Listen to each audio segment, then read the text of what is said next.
Hello दोस्तों, आज हम जो हमारा रेलवे के सामान्य विज्ञान की जो सीरीज चल रही है उसी में नेक्स्ट पार्ट पढ़ेंगे। ठीक है, इससे पहले हम भौतिक विज्ञान के 4 पार्ट पढ़ चुके हैं। ये हमारा 5वां पार्ट है। ठीक है, इससे जो भी इसमें हम कार्य, ऊर्जा, शक्ति और ऊर्जा संरक्षण के नियम के बारे में पढ़ेंगे। ठीक है, 2 से 4 नंबर के क्वेश्चन इसमें से आने के चांसेस रहते हैं ग्रुप डी में। ठीक है, इससे पहले जिन्होंने हमारे भौतिक विज्ञान की और नहीं देखी, पीछे की जो 4 वीडियो हैं देख लेना, बहुत अच्छी क्वेश्चन है जो ग्रुप डी में पूछे गए, वो क्वेश्चन भी बताए गए हैं। ठीक है, चलिए नेक्स्ट देखते हैं, आज का वीडियो स्टार्ट करते हैं दोस्तों। ठीक है, सबसे पहले दोस्तों क्या होता है, कार्य क्या होता है। ठीक है, कार्य जो होता है किसी वस्तु पर लगने वाले बल तथा बल के कारण चली गई दूरी यानी विस्थापन, ठीक है, के गुणनफल को कार्य कहते हैं। ठीक है, इसका मात्रक क्या होता है, न्यूटन मीटर या जूल होता है। ठीक है, माना किसी वस्तु पर एक नियत बल F कार्य करता है जिससे वस्तु बल की दिशा में S विस्थापित होती है, तो किया गया कार्य W बराबर क्या होता है, F इंटू एस यानी बल गुणा विस्थापन। ये फॉर्मूला याद करना, कार्य बराबर बल गुणा विस्थापन। ठीक है, मात्रक होता है इसका जूल। चलिए नेक्स्ट क्वेश्चन देखते हैं। नेक्स्ट टॉपिक देखिए दोस्तों, कार्य करने के लिए 2 दशाओं का होना अनिवार्य होता है। ठीक है, 2 कंडीशन होती है कार्य करने होने के लिए। एक तो होता है कि वस्तु पर कोई बल लगना चाहिए। ठीक है, दूसरा कंडीशन है वस्तु विस्थापित होनी चाहिए। यदि इनमें से कोई एक भी दशा पूरी नहीं होती है तो कार्य नहीं किया गया है या किया गया कार्य शून्य होता है। ठीक है, शून्य होगा। अगर हमने किसी वस्तु पर बल लगाया, वो विस्थापित नहीं हुई यानी विस्थापन नहीं हुआ, तो भी कार्य शून्य होगा। यदि किसी वस्तु पर बल नहीं लगाया तो भी कार्य शून्य होगा। ठीक है, कार्य क्या होता है दोस्तों, एक अदिश राशि है। ठीक है, चलिए नेक्स्ट देखते हैं दोस्तों, यदि बल व विस्थापन के दिशा के बीच कोण थीटा हो, ठीक है, बल और विस्थापन की दिशा के बीच कोण थीटा हो तो कार्य क्या हो जाता है, W बराबर F into S cos theta. ठीक है, ये फॉर्मूले से हम न्यूमेरिकल कर सकते हैं। ठीक है, कॉस थीटा का अधिकतम मान 1 होता है, कॉस थीटा का न्यूनतम मान -1 होता है। ठीक है, अब देखिए कार्य की CGS पद्धति में मात्रक क्या होता है, कार्य का जो CGS पद्धति में मात्रक होता है वो अर्घ होता है, MKS पद्धति में जूल होता है।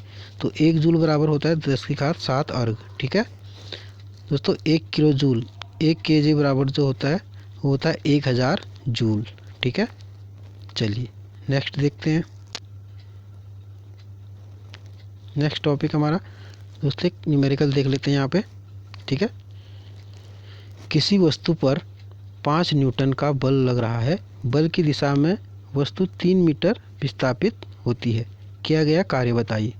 सिंपल है, बल दे रखा है, विस्थापन दे रखा है, कार्य निकालना है, सीधे फॉर्मूला लगा दो। देखिए इसको कैसे करेंगे, देखिए फॉर्मूला क्या होता है हमारा, दिया क्या है, बल दे रखा है पहले 5 न्यूटन, विस्थापन दे रखा है कितना 3 मीटर, तो किया गया कार्य W बराबर हो जाएगा F इंटू एस, कार्य बराबर बल गुणा विस्थापन। बल है 5 न्यूटन और विस्थापन है 3 मीटर, तो 5 गुणा 3 15 जूल। ठीक है, कार्य क्या हो जाएगा 15 जूल, कार्य का जो मात्रक होता है जूल होता है। ठीक है, MKS पद्धति में, तो 15 जूल यहाँ पर ऑप्शन नंबर C राइट हो जाएगा। ठीक है, चलिए नेक्स्ट क्वेश्चन देखते हैं दोस्तों। अब देखिए कार्य हमने पढ़ लिया, अब ऊर्जा देख लेते हैं। ऊर्जा क्या होता है दोस्तों, किसी वस्तु में कार्य करने की क्षमता को ऊर्जा कहते हैं। ठीक है, इस प्रकार किसी वस्तु में ऊर्जा को उसके कार्य करने की क्षमता में मापा जा सकता है। जो ऊर्जा है किसी वस्तु की कार्य करने की क्षमता में मापा जा सकता है ऊर्जा को। ठीक है, इसलिए ऊर्जा का मात्रक वही होता है जो कार्य का मात्रक होता है। ऊर्जा का मात्रक जूल होता है तथा ऊर्जा का जो बड़ा मात्रक होता है वो किलो जूल होता है। आया समझ में, किसी वस्तु के कार्य करने की क्षमता को हम क्या बोलते हैं, ऊर्जा कहते हैं। मात्रक इसका जूल होता है, बड़ा मात्रक क्या होता है, किलो जूल होता है। चलिए नेक्स्ट देखते हैं। अब ऊर्जा के प्रकार दोस्तों कि तो बहुत टाइप की ऊर्जा होती है, गतिज ऊर्जा, स्थिति ऊर्जा, तो उनको थोड़ा डिस्कस कर लेते हैं। ठीक है, उनसे क्वेश्चन आ जाते हैं। अब गतिज ऊर्जा क्या होती है, किसी गतिशील वस्तु में उसकी गति के कारण निहित ऊर्जा को गतिज ऊर्जा कहते हैं। कोई गतिशील वस्तु है, उसकी गति के कारण जो उसमें ऊर्जा होती है उसको गतिज ऊर्जा कहते हैं। यदि कोई m द्रव्यमान की वस्तु भी एक समान वेग से गतिशील है तो गतिशील वस्तु की गतिज ऊर्जा क्या हो जाएगी, ठीक है, इसकी गतिज ऊर्जा होगी ई के काइनेटिक एनर्जी बराबर 1/2 mv², हाफ mv² इसकी गतिज ऊर्जा हो जाएगी, ठीक है। एम यहाँ पर द्रव्यमान है, भी जो है वस्तु का एक समान वेग है, ठीक है। आएगा गतिज ऊर्जा समझ में। गतिशील वस्तु में उसकी गति के कारण जो ऊर्जा होती है गति ऊर्जा होती है, इसका फॉर्मूला होता है ई के बराबर हाफ mv², मात्रक वही जूल हो गया, ठीक है। चलिए नेक्स्ट देखते हैं, क्वेश्चन ले लेते हैं। 20 kg द्रव्यमान की एक वस्तु 4 ms-1 एक समान वेग से गतिशील है, इसकी गतिज ऊर्जा क्या होगी। देखिए क्या होगी, सिंपल है, हल करते हैं। गतिज ऊर्जा का फॉर्मूला लगा देंगे, पहले देखेंगे हमें दिया क्या है। द्रव्यमान दे रखा है m बराबर 20 kg, वेग दे रखा है v बराबर 4 ms-1, ई की हमें याद करना है, ठीक है। ई की जो काइनेटिक एनर्जी हाफ mv² बराबर हाफ 20 × 4 का स्क्वायर, ई के बराबर हाफ 20 × 4 × 4 हो जाएगा। तो 2 से यहाँ कैंसिल कर देंगे 4 को, कितनी बार 2 बार कटेगा, 4 दूनी 8, 8 दूना 16, 160 जूल, ठीक है। Option number C right answer. ये ऐसे क्वेश्चन आते हैं दोस्तों, ये ग्रुप डी में पूछा गया क्वेश्चन है पिछली बार, ठीक है। ऐसे सिंपल क्वेश्चन भी आते हैं, ठीक है। तो अच्छे से पढ़िए, फॉर्मूला याद रखिए, क्या निकालना है वो देख लीजिए, क्या दिया है वो देख लीजिए बस। चलिए नेक्स्ट देखते हैं, स्थितिज ऊर्जा क्या होती है। गतिज ऊर्जा पढ़ लिया हमने, काइनेटिक एनर्जी। अब पढ़ते हैं स्थितिज ऊर्जा, पोटेंशियल एनर्जी। किसी वस्तु में उसके स्थिति के कारण उत्पन्न ऊर्जा को स्थितिज ऊर्जा कहते हैं। गतिज ऊर्जा क्या था, उसकी गति के कारण उत्पन्न ऊर्जा, स्थिति के कारण जो उत्पन्न ऊर्जा है उसको स्थितिज ऊर्जा कहते हैं। यह 2 प्रकार से हम यहाँ पर क्लासीफाई कर रखे हैं इसको, ठीक है। इसका मात्रक जूल होता है, एक गुरुत्वीय स्थितिज ऊर्जा, दूसरा स्प्रिंग की स्थितिज ऊर्जा, ठीक है। चलिए नेक्स्ट, गुरुत्वीय स्थितिज ऊर्जा क्या होता है दोस्तों, वस्तु को किसी ऊंचाई तक उठाने में उसकी ऊर्जा में वृद्धि होती है, ठीक है। इसी कारण यह है कि इसको ऊपर उठाने में इस पर गुरुत्व बल के विरुद्ध कार्य किया जाता है। इस प्रकार की वस्तु में विद्यमान ऊर्जा को उसकी गुरुत्वीय स्थितिज ऊर्जा कहते हैं। सिंपल है, किसी वस्तु को अगर हम ऊपर उठा रहे हैं, ठीक है, उसको गुरुत्व के विरुद्ध जो कार्य करना पड़ता है वही उसमें गुरुत्वीय स्थितिज ऊर्जा के रूप में निहित होती है। उसी को हम क्या बोलते हैं, गुरुत्वीय स्थितिज ऊर्जा, या सामान्य भाषा में स्थितिज ऊर्जा कहते हैं, ठीक है। चलिए नेक्स्ट देखते हैं। देखिए इसमें अच्छे से समझाया गया है। जैसे कोई वस्तु है दोस्तों, जहाँ पर कोई वस्तु है, ठीक है, और ये हमने क्या किया, यहाँ से इसको h हाइट पर उठा रहे हैं इसको, ठीक है। अब इसको उठाने में क्या कार्य करना पड़ेगा, एक तो इसका जो भार है वो नीचे की ओर कार्य करेगा, ठीक है। जितना इसका वेट होगा वो नीचे के गुरुत्व बल इसको नीचे की ओर खींचेगा। हम ऊपर को ले जा रहे हैं तो हमें उसके विरुद्ध कार्य करना पड़ेगा। वही क्या होता है, गुरुत्वीय स्थिति के रूप में वस्तु में निहित होता है।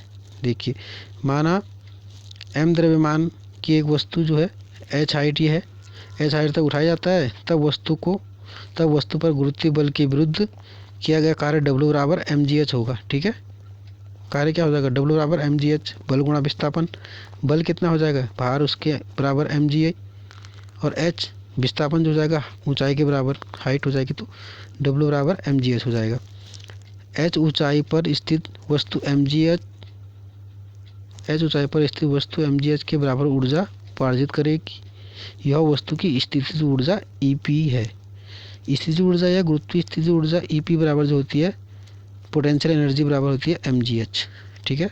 स्थितिज ऊर्जा के बराबर क्या होती है, पोटेंशियल एनर्जी बराबर mgh।